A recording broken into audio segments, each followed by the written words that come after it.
Maraming salamat po, lalong-lalo na po sa mga nakakapanood ng video ito. Maraming salamat po dahil binigyan mo ng pagkakataon ng sarili mo para tingnan ang napakagandang opportunity. Dalawa lang po pag-uusapan mo natin. Una, pag-uusapan mo natin magandang produkto. Pangalawa, pag-uusapan natin magandang negosyo. Pero siguro mas maganda pag-uusapan muna natin yung magandang produkto dahil naniniwala po ako pag maganda ang produkto, maganda ang negosyo. Pag maganda ang negosyo, maganda ang produkto.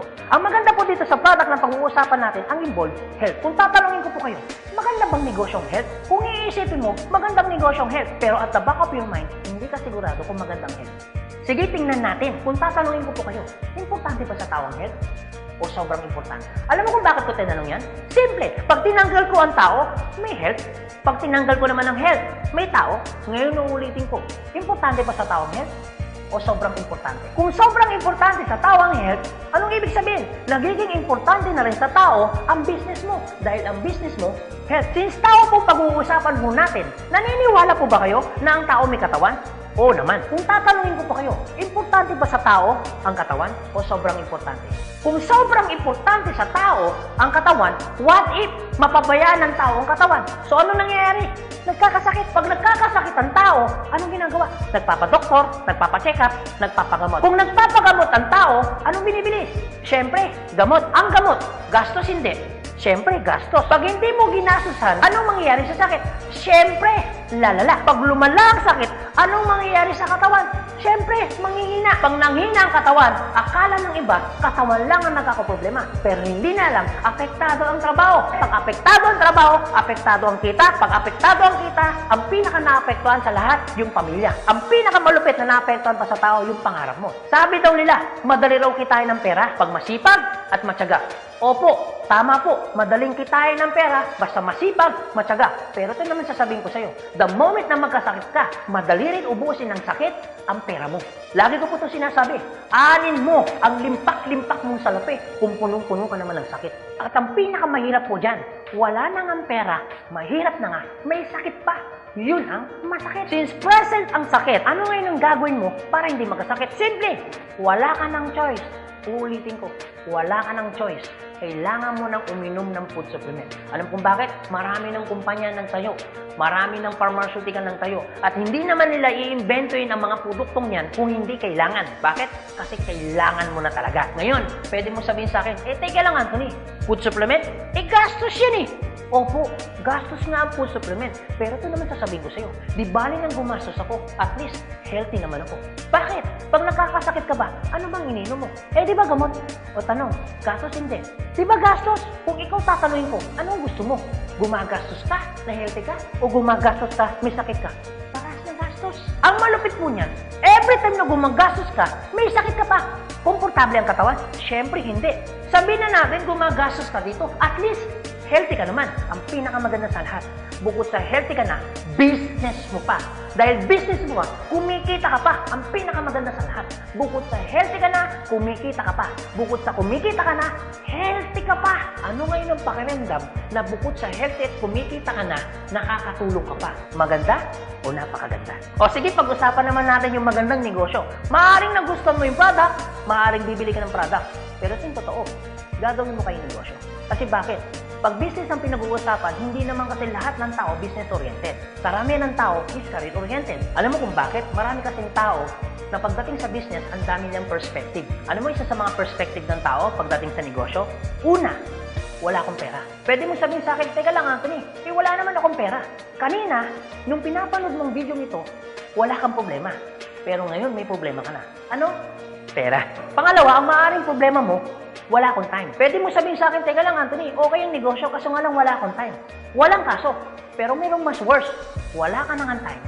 Wala ka pang pera. Pangatlo, maaaring itong problema mo. Teka lang Anthony, okay yung business. Kaso nga lang, hindi ko yan alam. Hindi ko yan hilig. Hindi ko yan linya. Ew. Pero ito yung totoo. Marami naman tao sa labas na ginagawa niya linya niya, ginagawa niya hilig niya. Pero tanong, kamusta ang buhay? Sabihin na natin, hindi mo to hilig. Sabihin na natin, hindi mo rito niya. Pero ito sasabihin ko, kung ito naman ang magpapabago ng buhay mo, bakit hindi mo siya ninyahin? Pang-apat, maaaring ito isa sa mga problema mo. Teka lang, Anthony, okay ang business. Kaso nga lang, risky yan. Naku, malulugi lang ako. Ang pinakamalupit, hindi mo pa tinatayo yung negosyo mo, feeling mo, lugi ka na. Ang matindi niyan, ano malulugi sa'yo? Eh di ba sabi mo, wala kang pera? Eto tanong, kung problema mo ang pera, problema mo ang oras, problema mo dahil wala kang alam, kasi iniisip mo baka malugi ka, ito sasabihin ko. Hindi lang naman to ang una or pangalawang pagkakataon na pwede kang ma-involve sa business. Kung yan ang problema mo, bakit? Pagdating kayo ng panahon, yan pa rin kayo problema mo. Pag-usapan po natin ang life cycle. Naniniwala ka bang may life cycle? Oo naman, importante po ang life cycle. Kasi po, hindi po magiging balanse ang mundo pag walang life cycle. Isa sa mga dinadaanan ng tao na life cycle, yung pag-aaral. Kung ikaw magkakanak o magkakanak pa lang, pag-aralin hindi. Siyempre, pag-aaralin. Kawawa naman yung bata pag hindi natuto, hindi marunong magsulat, hindi marunong magbasa. Pagkatapos mag-aral, anong susunod? Siyempre, gagraduate. Pagkatapos graduate, anong susunod?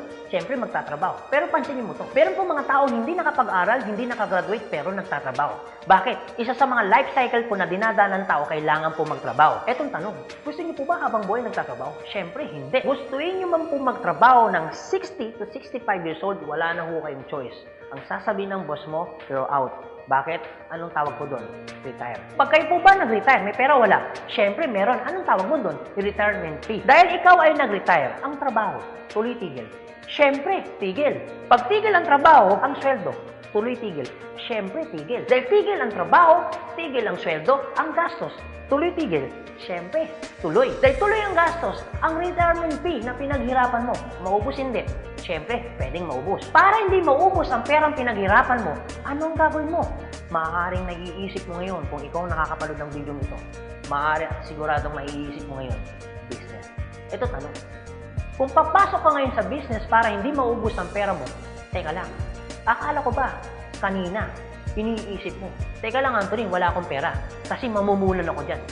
Pero sasabihin ko, kung iniisip mo kanina, wala kang puhunan, mamumuhunan ka kasi, eh di ba ganun din dito? Mamumuhunan ka rin. Di ba sabi mo kanina, wala akong time? Kung iniisip mo na wala kang oras, bakit? Pagtungtong mo ng 60, 65, may oras ka ba ba? Sabi mo kanina, wala kang alam. Pero tanong, bakit pagtungtong mo ng 60, may alam ka? Buong buhay mo nagtrabaho, hindi nag-business. Dahil wala kang alam sa business, anong mangyayari sa pera mo? Siyempre, mauubos. Anong sense, nagtrabaho mo ng buong buhay mo, papasok ka sa business, dahil wala kang alam sa business, ang perang pinaghirapan mo, mauubos lang. Kaya marami pong mga tao nagre-retire, pumapasok sa business, still broke pa rin. Alam kung bakit? Kasi wala silang alam sa business. Kung ikaw ang nakakapanood ng video nito, huwag po kayo mag-alala. Kasi bakit? Later pa naman yan. Pero kung tatanungin kita, kung papasok ka lang naman pala sa business, anong gusto mo? Ngayon o later? Alam mo kung bakit ngayon? Simple. Pag ngayon mo ba inaral ang business, ngayon ka nag-decision mag-business, ngayon mo ginawa ang business, ngayon mo matututunan? Yes. Ngayon ka rin kikita?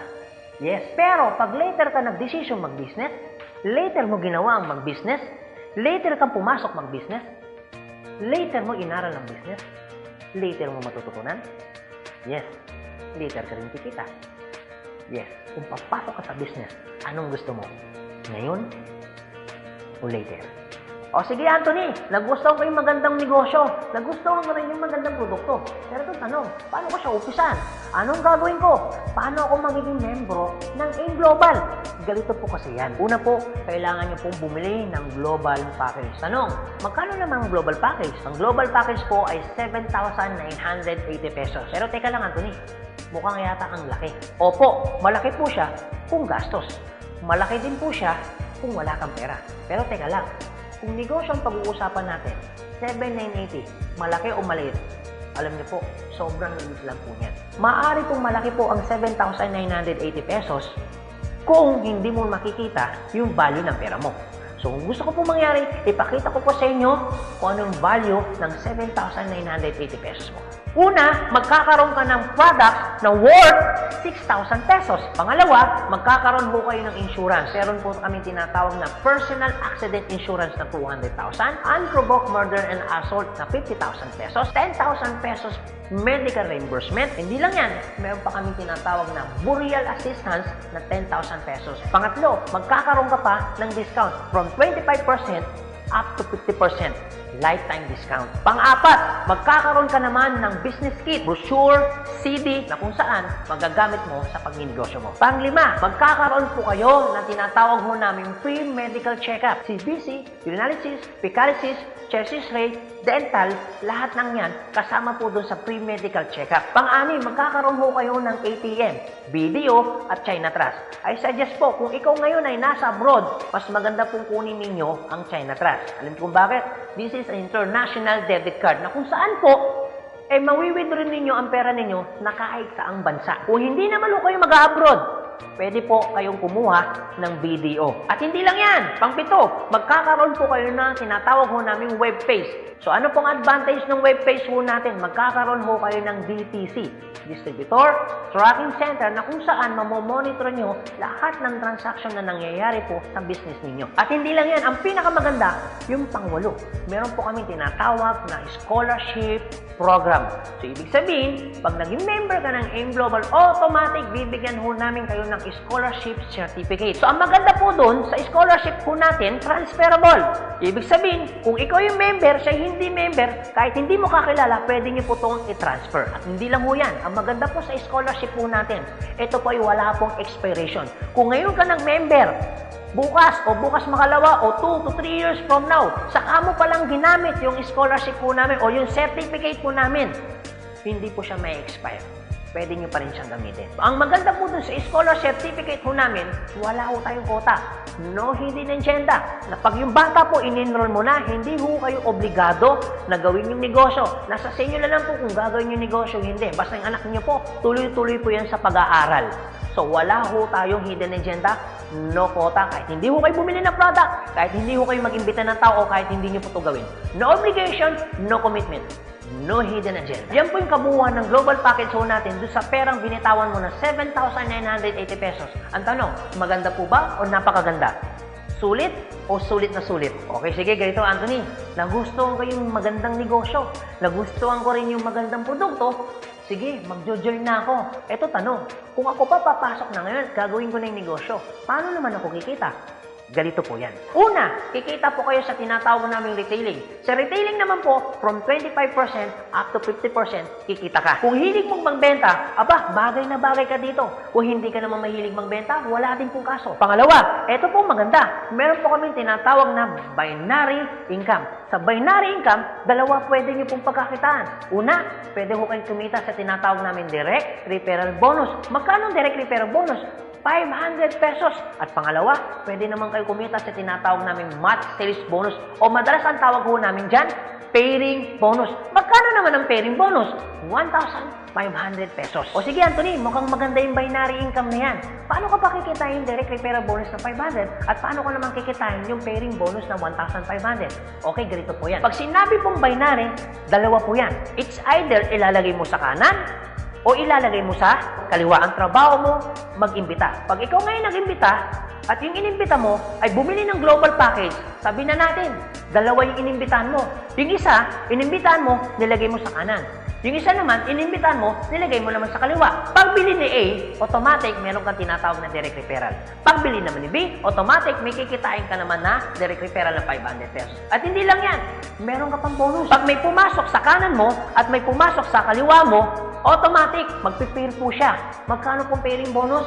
1,500 pesos. Basta ang usapan po, every time may papasok sa kaliwa, every time may papasok sa kanan, automatic po, pairing 1,500. Sa tingin mo ba, si A, meron din bang kaliwa?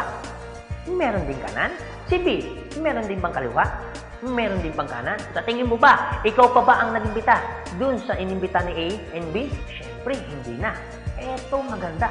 Sa labas, no work, no pay. Pero sa amin, yung taong dinala ni A at ni B, automatic, kikita ka pa rin ng pairing bonus. Magkano pairing bonus? 1,500 pesos. Ibig sabihin, dalawa yung pumasok. Magkano po yun? So, ibig sabihin, kikita ka ng 3,000 pesos. No work, pero with pay. Sa tingin niyo po, pagdating po ng panahon, yung grupo po ni A, dadami? Yung grupo naman ni B, dadami? Oo naman. So tanong, may iwasan bang lumaki? Siyempre, hindi. Eh what if, Anthony, may pumasok isa? may pumasok isa, araw-araw. Anong ibig sabihin po niyan? Eh di ibig sabihin, araw-araw po, kikita ka ng 1.5. Eh paano kung Grade 2, Anthony? Dahil lumalaki po ang grupo, eh paano kung may pumasok 10 dito? Eh paano kung may pumasok dito 10 dito? Anong ibig sabihin yan? Eh di 10 po ng 1.5. So magkano yung 10 ng 1.5? Eh di 15,000. Eh paano kung araw-araw yan? Eh di ang ibig sabihin po yan, araw-araw po yan, 15,000, 15,000. Tuloy-tuloy po yan. Ang pinakamaganda niyan, yung 15,000 po ba? Malaki maliit? Siyempre malaki. Pero hindi lang mo yan. You have opportunity para kumita ng 24,000 pesos per day. Alam ko medyo nag-iisip ka. Maaaring iniisip mo na hindi ka kikita. Pero maaaring iniisip mo rin na kikita ka. Pero kung mag-isip ka ng hindi ka kikita, kung mag-iisip ka ng kikita ka, para sa ginawa mo, nag-isip ka pa rin. Pero kung mag-iisip ka lang naman, mas maganda lang pong nag-iisip ka, nakikita ka, kaysa naman nag-iisip na hindi ka kikita. Ito po masasabi ko sa inyo. Kung gusto mo ng pagbabago sa buhay, dapat may baguhin ka. Pero pag wala kang binago, walang mababago. Ang tanong, gusto mo ba ng pagbabago sa buhay? Siyempre, oo. Ang tanong, kailan mo uumpisahan ng pagbabago? So guys, maraming salamat po sa inyong lahat. God bless, and to God be the glory. See you at the top. Thank you.